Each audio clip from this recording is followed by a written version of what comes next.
What's up, everybody? Injury updates at Texas and Ole Miss, and a conversation with Barrett Sallee. Locked On SEC starts right now.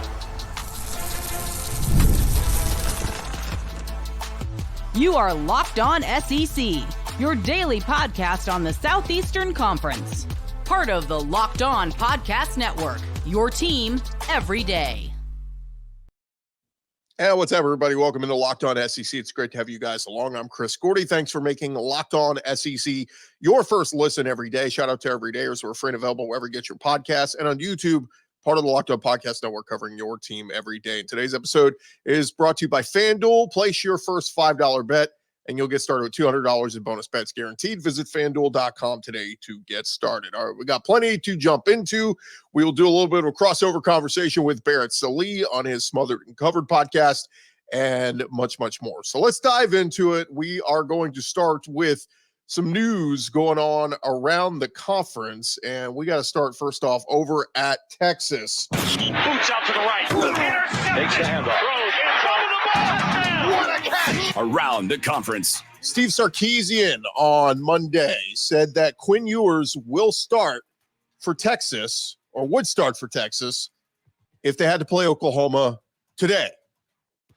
Sark said, if we had to play today, sure, he would start. But I want to monitor him daily to see him with extended work. Of course, Arch Manning has been filling in for Quinn Ewers since he got injured the last couple of weeks. There's been talk that Ewers has been close to coming back, could have maybe come back against Mississippi State prior to their bye, but nonetheless, it's been tracking that Quinn Ewers would be back for the Red River Shootout against Oklahoma.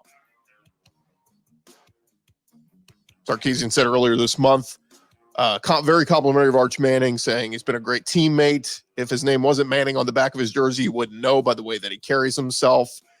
And in the 3 games that Quinn Ewers has played, just under 700 yards passing, 8 touchdowns, 2 interceptions, a 73.4 completion percentage, having a really good season. And so, yeah, it sounds like Quinn Ewers is on track to return to the field this weekend for Texas out in Dallas in the annual rivalry game against Oklahoma. But, of course, if he struggles, remember, he threw those 2 interceptions last year in that game.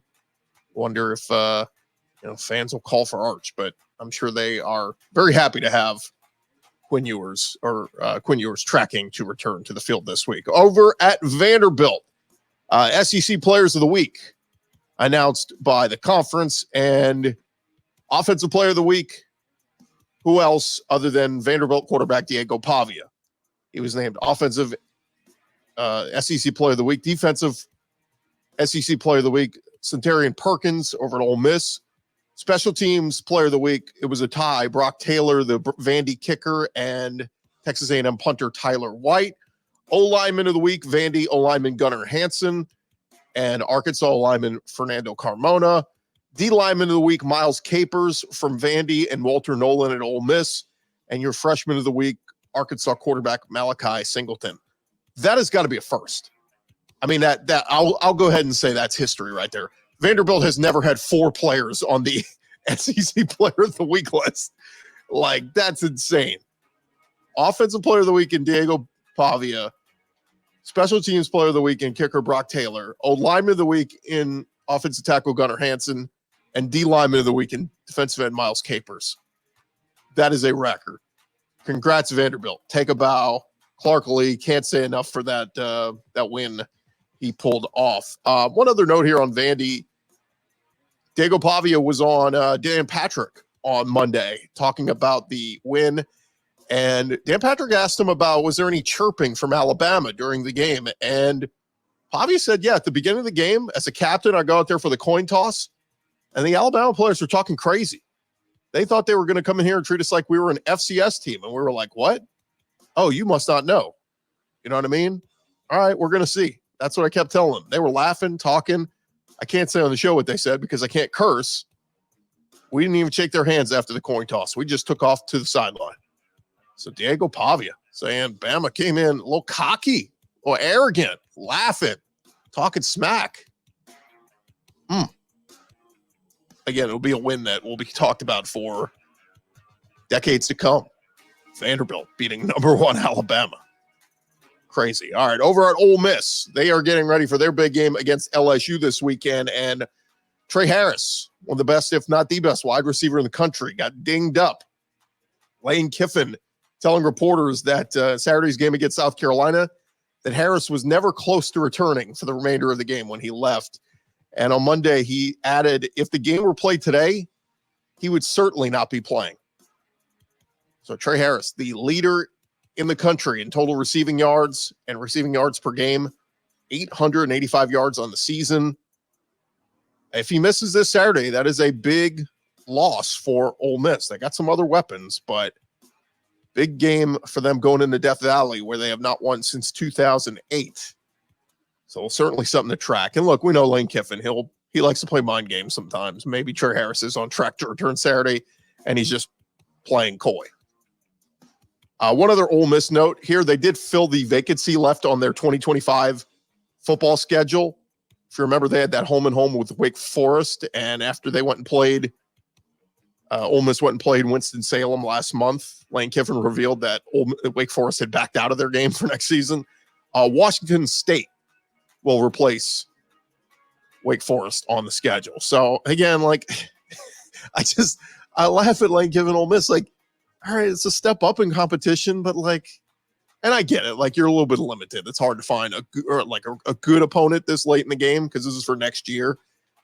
And I just like, come on, man, challenge yourself with a tough non-conference game. LSU played USC. Bama went to Wisconsin. Georgia played Clemson. Like, play a tough non-conference team. Challenge yourself. That's why they fell flat on their face against Kentucky.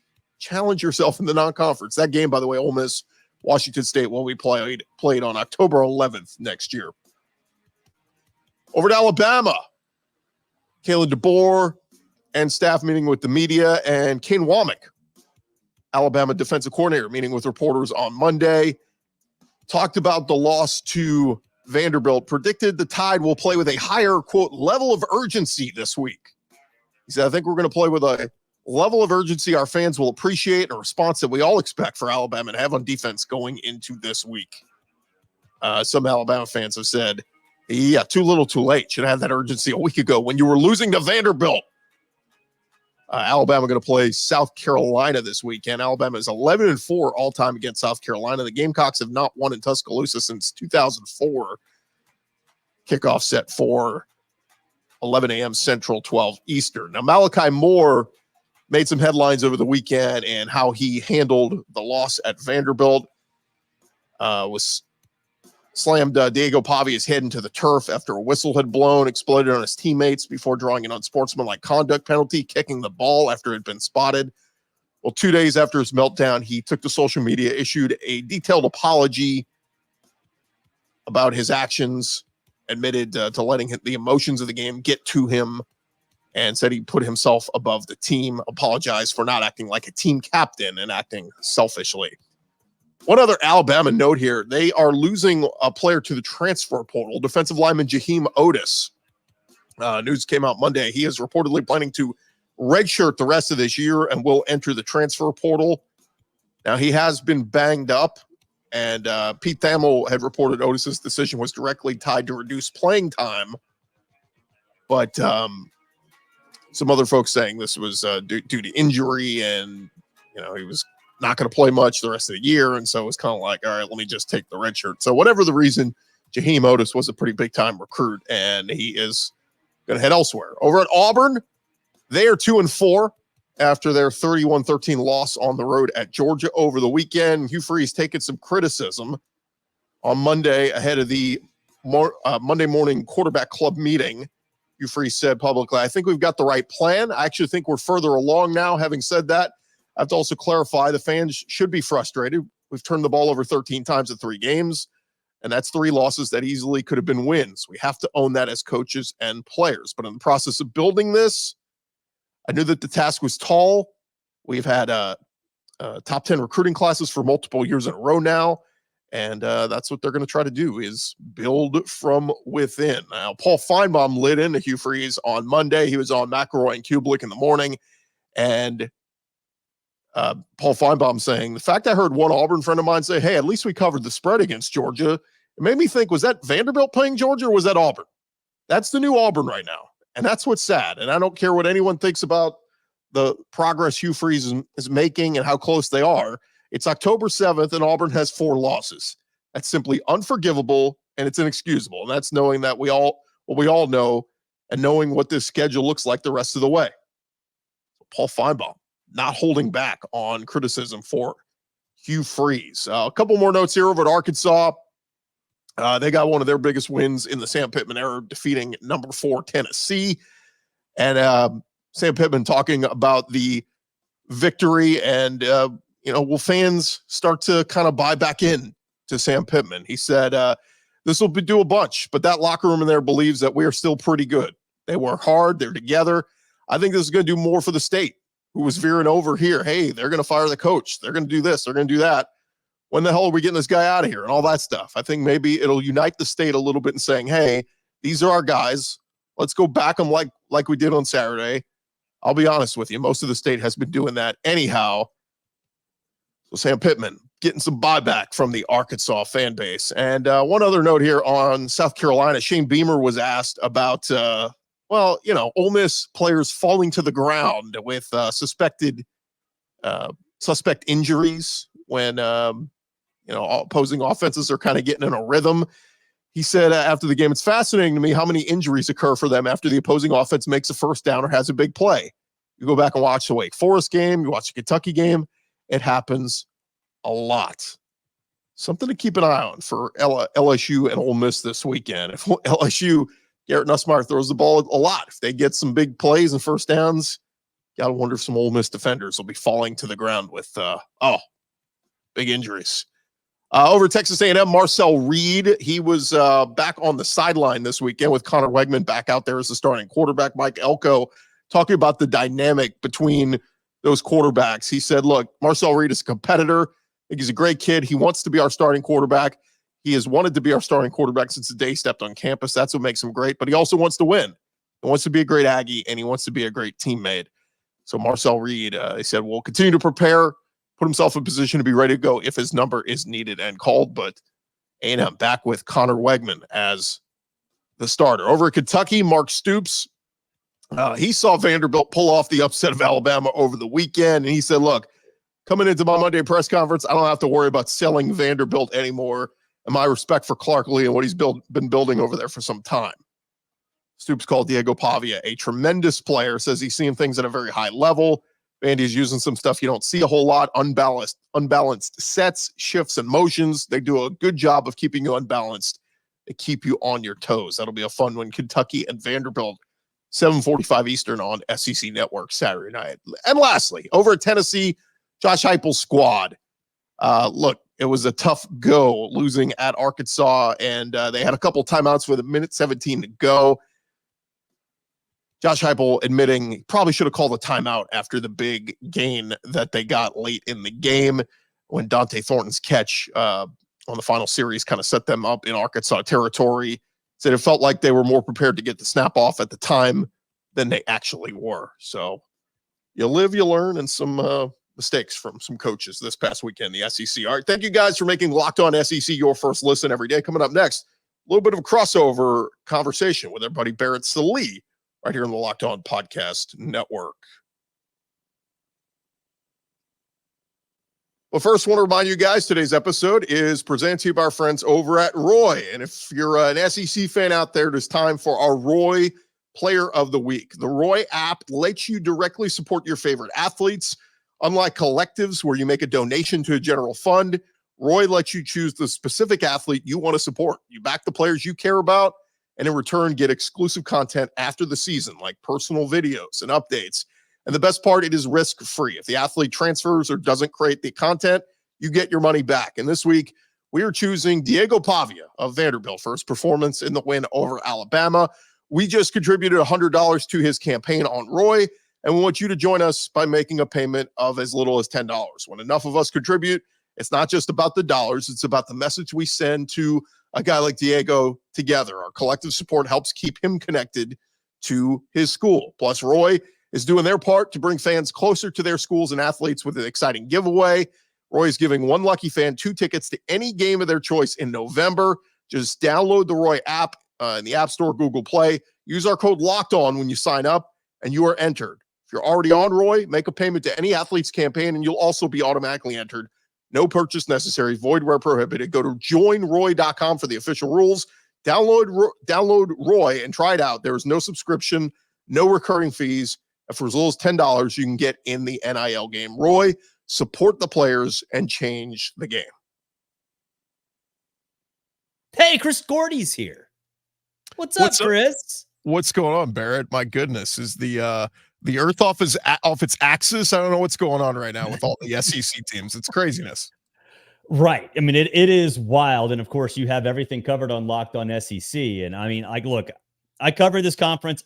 In no way, shape, or form did I think Vandy was going to beat Alabama. That is not anything that was even considered. And obviously, with what happened with Missouri getting smoked and then Tennessee, it was a wild weekend. So before we get into specific games, were you exhausted at midnight? Because I laid my head down on a pillow. I was like, damn, man.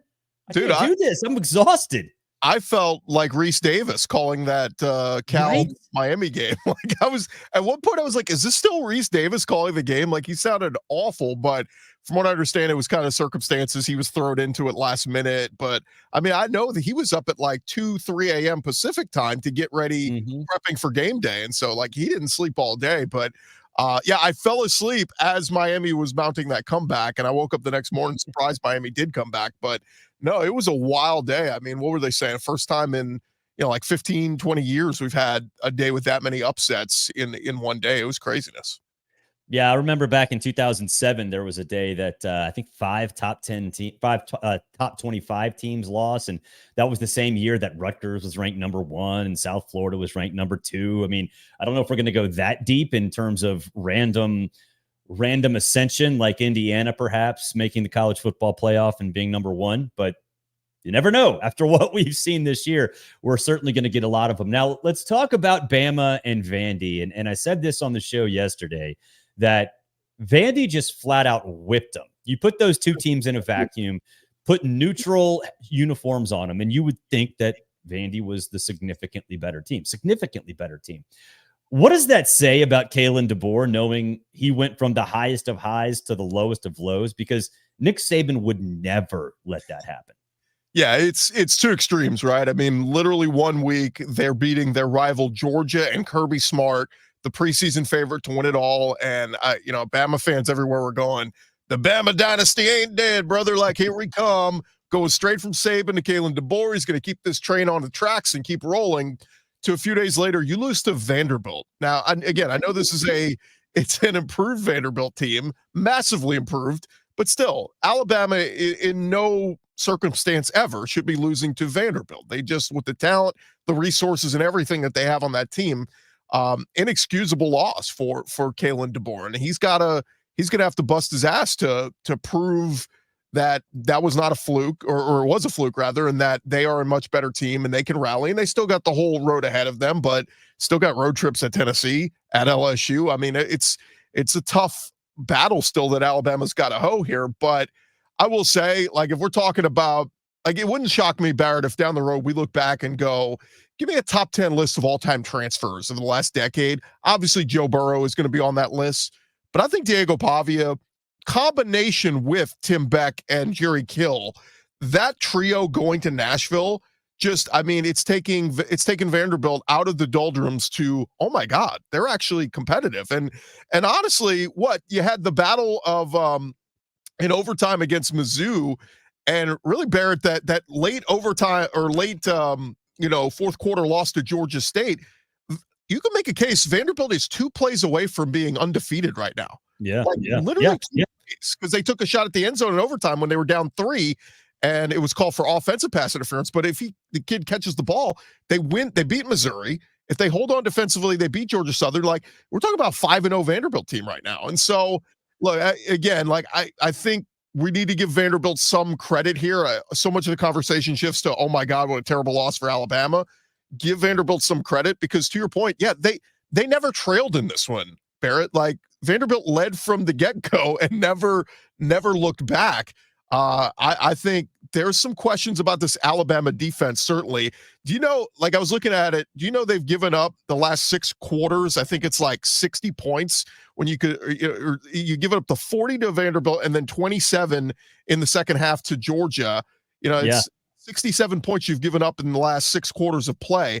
And going back and looking up, they gave up, was it 31 total to Georgia and then 40 to Vanderbilt. The last time Bama's given up that many points in back-to-back games, you had to go back to 2018 where they gave up 30 plus to Kyler Murray and Oklahoma in the semifinal, and then 40 plus to Clemson and Trevor Lawrence in the national championship game.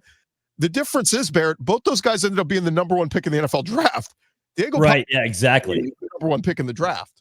Well, and look, I mean, even USF scored on Alabama. And I'll be honest, you look at how Diego Pavia played, I think they took a lot from that USF game because you saw USF use Alabama's speed against it, not to that level, but it's concerning for me. And I think when you're right with Vandy, this might not be where, James Franklin was back-to-back 9-win seasons, because that was kind of by virtue of a down SEC East to an extent. And obviously divisions aren't there anymore, but we're talking about a Vandy program. I truly believe, based on how they approached this season, that they can be a 7-5 team, 8-4 team on any given year, as long as Clark Lee stays true to what this is. And that is properly identifying talent. And it's not just that Diego Pavia beat Auburn with New Mexico State. It was that the scheme works. To me, this is almost like the appetizer to what Dave Clawson did at Wake Forest. It might not be pretty, it might not be traditional, but it works. And I think that's where we're headed with this Vanderbilt team. Yeah, no doubt. I remember watching their spring game 2 years ago, and I remember like Cedric Alexander, I was like, wow, that kid's a good back. And then throughout last season, it was like they couldn't get it. Like he couldn't find those running lanes and all that. It's a great comparison because, like, yeah, you got to have the talent, you got to have the players, but you also have to have the scheme. And that's what Jerry Kill and Tim Beck have brought over. And it's a great offensive system that, to your point, like they game planned it perfectly. And it's a great parallel in the two teams we're going to see play this week. Vanderbilt and Kentucky, a few weeks ago, you would have said that game, who's going to watch that game? Now it becomes an attractive game because both these teams are coming off monumental wins. Kentucky had their bye, but prior to that, it beat, top 5 Ole Miss, and now Vanderbilt coming off the beating of number 1 Alabama. I thought both of them, the game plan was right. It was keep away, play keep away, keep moving the chains, and keep scoring. But don't give that other offense the ball. And keep Jalen on those sidelines. Yeah, both Kentucky and Vanderbilt did it phenomenally in their monster wins. They did. Texas A&M looks phenomenal as well. I said this. I did an instant reaction show on Saturday after that game, and I don't care how good you think Texas A&M is in reality. The reality is that they're 3-0. That in SEC terms, the schedule is really easy. I mean, aside from Texas, at the end of the season, LSU's their toughest home game. Their toughest road games like South Carolina or Auburn, depending on how you want to judge each one of those teams. So, it's set up really well for Texas A&M. I love the fact that they got Conner Weigman involved with his legs a little bit, not a ton, but a little bit, because when he got hurt, like even in that Notre Dame game, he was coming off the injury. He looked hesitant. He didn't look hesitant on Saturday. To me, it's him in a position where this Texas A&M team could make the SEC championship game and is actually more likely to make the college football playoff considering the schedule. Yeah, and it's crazy. They're the only 3-0 team in the SEC right now. It was crazy. Yeah. Sunday morning when I pull up the SEC standings, and there's A&M right at the top, and there's Vanderbilt tied with Florida at 1-1 in the conference. I'm like, what is happening? Again, it's early, but no, man, I love it. I went back to, you remember preseason when Reuben Owens gets hurt, and I think people overreacted to it. I like Reuben Owens a lot. He was a 5-star kid out of the state of Texas, and they were so excited about him last year as a true freshman, and this year they thought he was going to take a step forward and be a big contributor. but he wasn't the starter. And I remember reading articles that said A&M loses their starting running back. And I'm like, whoa, wait a minute. They lost Amari Daniels. Yeah, I was going to say, did they? They're still ahead of him on the depth chart. And by the way, they're still pretty good. Like that tandem together last year was pretty awesome. Fast forward to this year, Le'Veon Moss is emerging as a legit home run running back in the SEC. And I couldn't believe it when I saw yesterday, Barrett, Jaquindon Jackson, Dylan Sampson slide back. Le'Veon Moss is now the leading rusher in the SEC. He's 7th in the country in rushing yards. Amari Daniels finds the end zone twice. Moss finds the end zone 3 times. This is a dangerous run game that A&M has. And to your point now with Conner Weigman having full control of the offense and using his legs, and some of these receivers starting to emerge. Terry Bussey had a little breakout game. We know what Noah Thomas can do. Ja'Day Walker. This is a dangerous A&M offense combined with Mike Elko and that defense starting to figure things out. They had a couple games where they struggled against the run, but I think, they bottled up Nate Noel and Marcus Carroll and got after Brady Cook and made his day a living nightmare on Saturday. So it's a huge win for A&M. And you're right. I mean, you look at that schedule and they've beaten LSU. Where are the speed bumps? They don't exist. Yeah, last 2 times LSU's gone to College Station, they've won that game. That's now a real rivalry with LSU. The road trip to South Carolina, the road trip to Auburn don't look scary. I mean, they could be literally going into that rivalry game against Texas. And I've been saying it all offseason that I picked that as an Aggie win. I feel like the Aggies, it's going to be their Super Bowl. Can you imagine? No, I thought it would be like their Super Bowl if they were 7-4, looking exactly 4 or 7-5. If they have 10 wins going into that game, I mean, my God, what's on the line? A trip to Atlanta, possibly winning maybe a playoff spot. I mean, that changes the whole dynamic of that game. It's going to be awesome. And I think they might get to that point too. I wouldn't surprise me. I'd say right now, as long as they don't read too much of their press clippings, they actually might be a 1-loss team heading into that rivalry game, which, I mean, my goodness, that would be, you talk about a storybook, having that rivalry disappear for so long and then having it matter that much in the first time back, that would be awesome. We'll take a break. When we come back, we'll look forward. There's a rivalry game somewhere in Texas. Maybe it's in Dallas. Maybe there's going to be some fried Oreos consumed. He's Chris Gordy. I'm Barrett Sallee. Coming right back at you. It's college football smothered and covered. Of course, we're powered by Locked On. All right, more with Barrett Sallee here in just a second. But first, want to remind you guys, NFL fans, college fans, and the like, you can start this season with a big return over at FanDuel, America's #1 sportsbook. When you get a hunch in the middle of the game, you could check out the latest stats, view live play-by-play, and so much more on the same page where you place your bets. You'll get started with $200 in bonus bets guaranteed when you place your first $5 bet. That is over at FanDuel.com. And they got some great games up already. All the SEC action happening this weekend. Mizzou, a 27.5-point road favorite at UMass. Still don't know why they're going to play that game, but if you want to take Missouri in a bounce-back spot, minus 27.5 at UMass. South Carolina catching 21 at Alabama.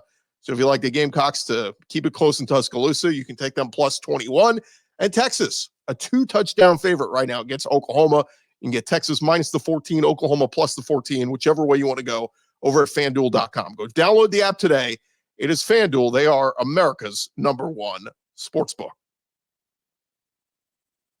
Keep talking to Chris Gordy. Second segment. Let's look forward. Oklahoma, Texas. Red River Shootout. We don't call it the rivalry. We call it the shootout. We're not PC here on Smothered and Covered.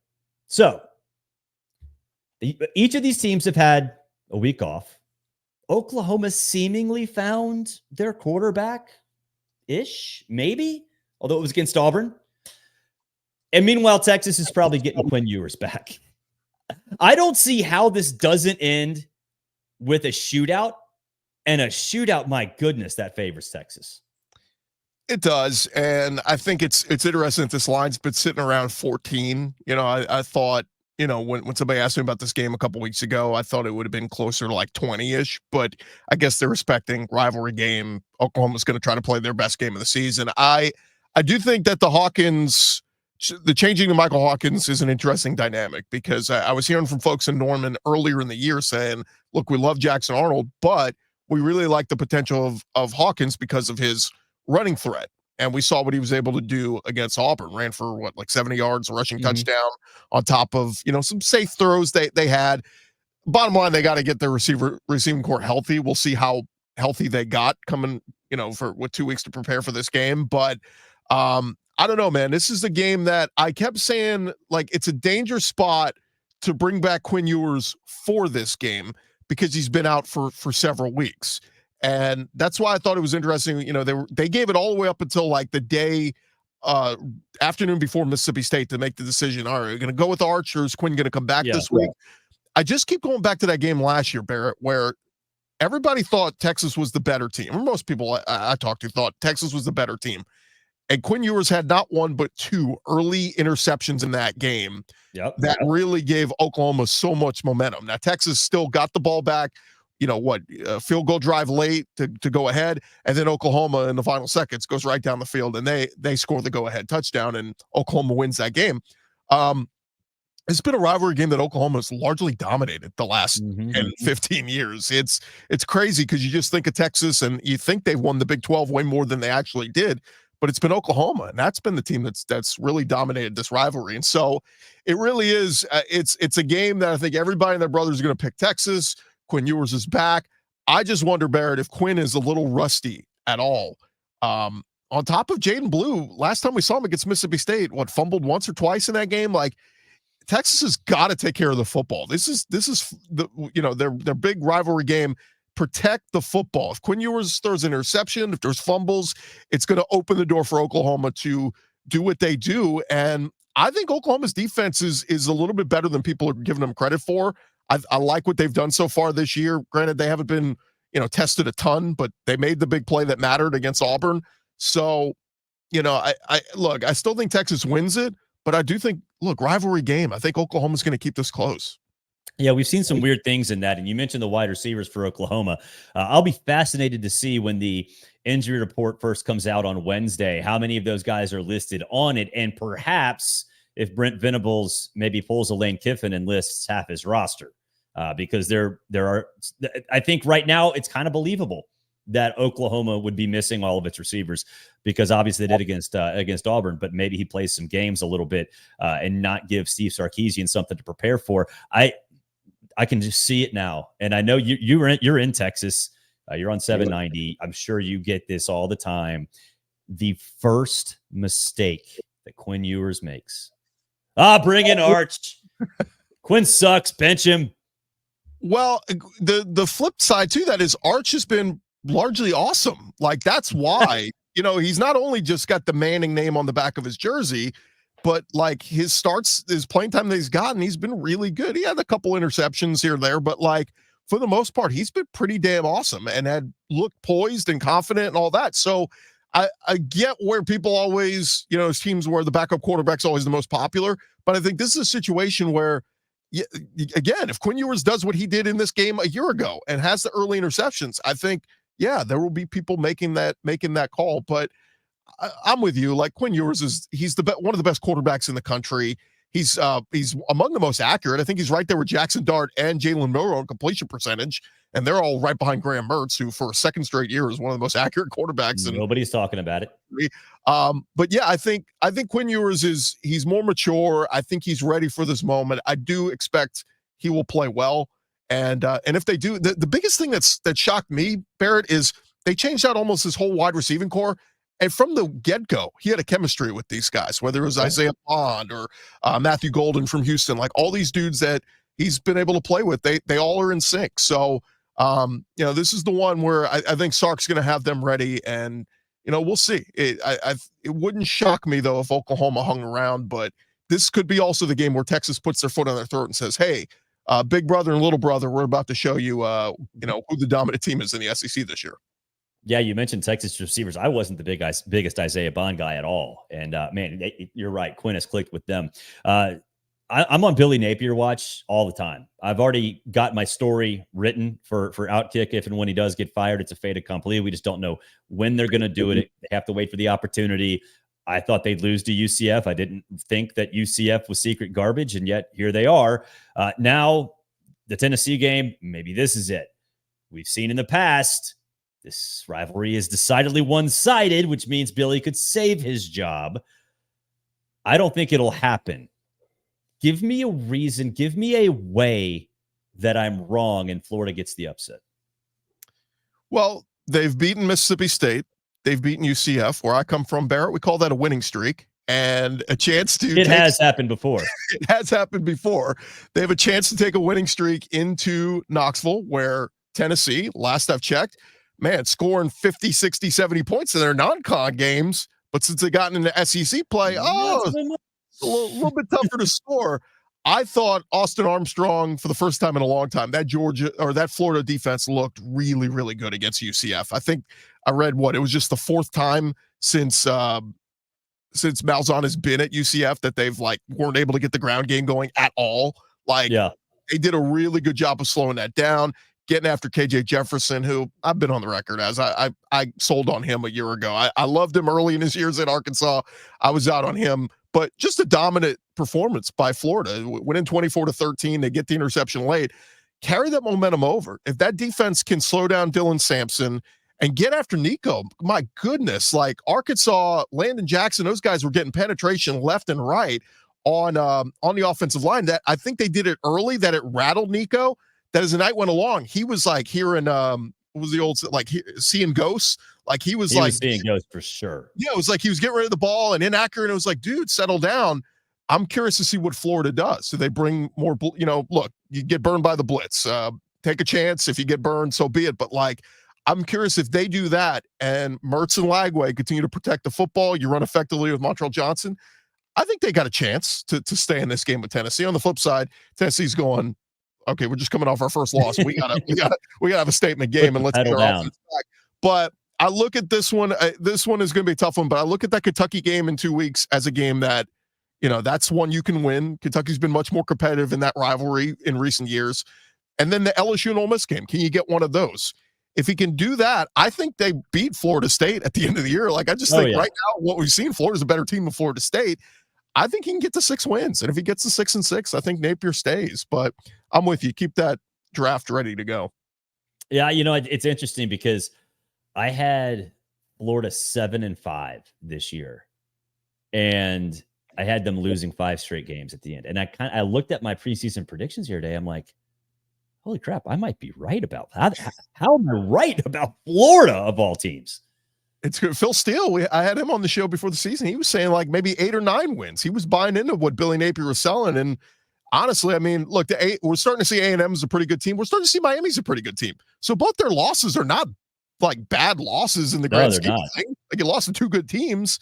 That's why I think this game's very important for them. If they can go and have a good showing against Tennessee, who knows what happens at the end. But I don't know, man. It's tough too, because if he can salvage this recruiting class and has the guarantee that DJ Lagway is going to stay next year and he'll be back, maybe you give him one more year. But you got to see more positive signs here these last couple weeks. I like Billy. I hope he does stick around. And I think he's a good coach. I think that he got dealt a terrible hand. I don't think a lot of folks realized how bad it got in terms of player development under Dan. And yeah, they might miss some of those wins, but combined with schedule and injuries, Billy's kind of been out in the cold right now, or for the last couple of years. So I don't know. I hope they keep him. We'll see. We'll see what happens this weekend. Chris, appreciate it. Anytime, Barrett. Thanks, man. All right, that's going to do it for this edition of Locked On SEC. Our thanks to Barrett Sallee for doing a little bit of a crossover talk with us. Thank you guys for making Locked On SEC your first listen every day. Shout out to everydayers. Keep coming back and checking us out. Tomorrow on the show, the voice of the Vanderbilt Commodores, Andrew Allegretta, is going to join us to talk a little bit about that epic win, one of the best games he's seen in his tenure over at Vanderbilt. We'll have that for you tomorrow right here on Locked On SEC. And hey, for your second listen, check out some of the great Locked On shows we have here on the network, whether it's Jimmy Stein and Luke Robinson doing Locked On Bama, whether it's Chris Marler doing Locked On Gamecocks. You can check out all of our great shows on the Locked On Podcast Network. Find them now available on YouTube or wherever you get your podcasts. I'm Chris Gordy. This has been Locked On SEC. You guys have a great day. We'll talk to you guys tomorrow.